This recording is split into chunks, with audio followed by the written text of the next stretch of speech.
So this old door wasn't closing and I was trying to fix it. The hinge had actually broken, as you see here. And so I tried to do it without going to the store, but I ended up getting one little piece. Let me show you how this worked. So to work on this, you really have to take it down. You have to take the door off the hinges and then take down part of the frame, the part where the door attaches to it with the hinges.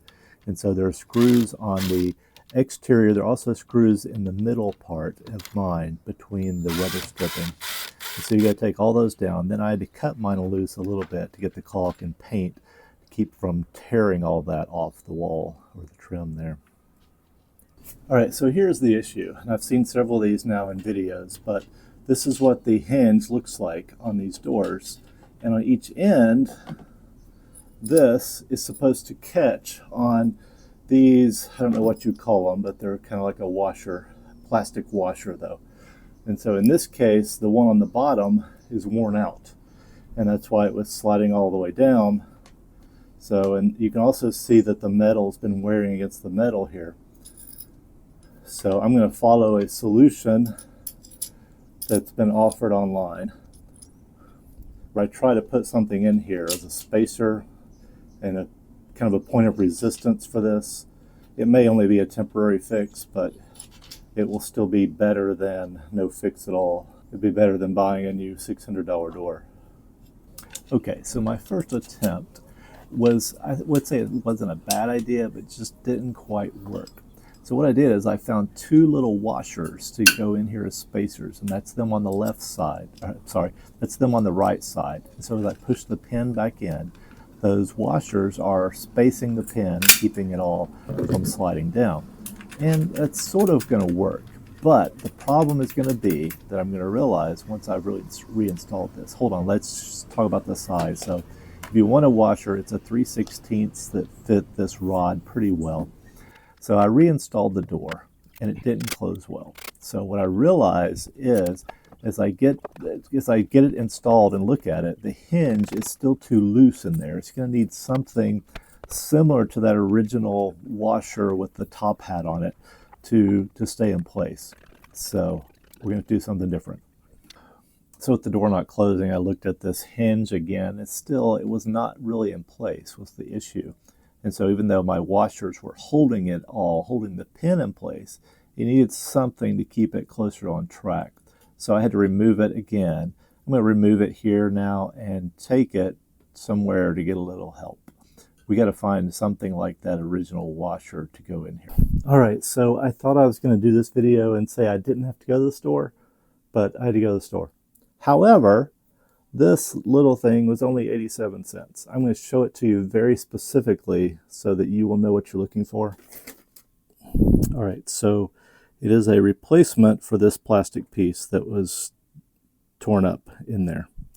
So this was why the pin wasn't staying in place in the door. And so I did go to the local hardware store, the small one, because they're so helpful and they know what they're looking for. It would have taken me 30 minutes in the big store to find what I needed. So we're going to try this now. It seems to fit. The question is, will it hold the pin in there steady enough to get the door back on track? So again, 87 cents. So I decided to file down the edge of this where it had worn down initially.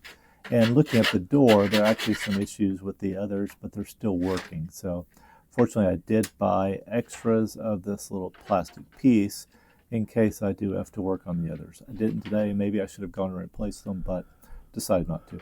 So I did reinstall it then and click it in here. And I thought it fit better. And so I was very hopeful that the second reinstall of the door would be what I needed. So again, installing and uninstalling the door is a bit of a pain. I've got the door propped up here with some wooden blocks so that it doesn't fall over, and then getting it lined up and getting the screws in.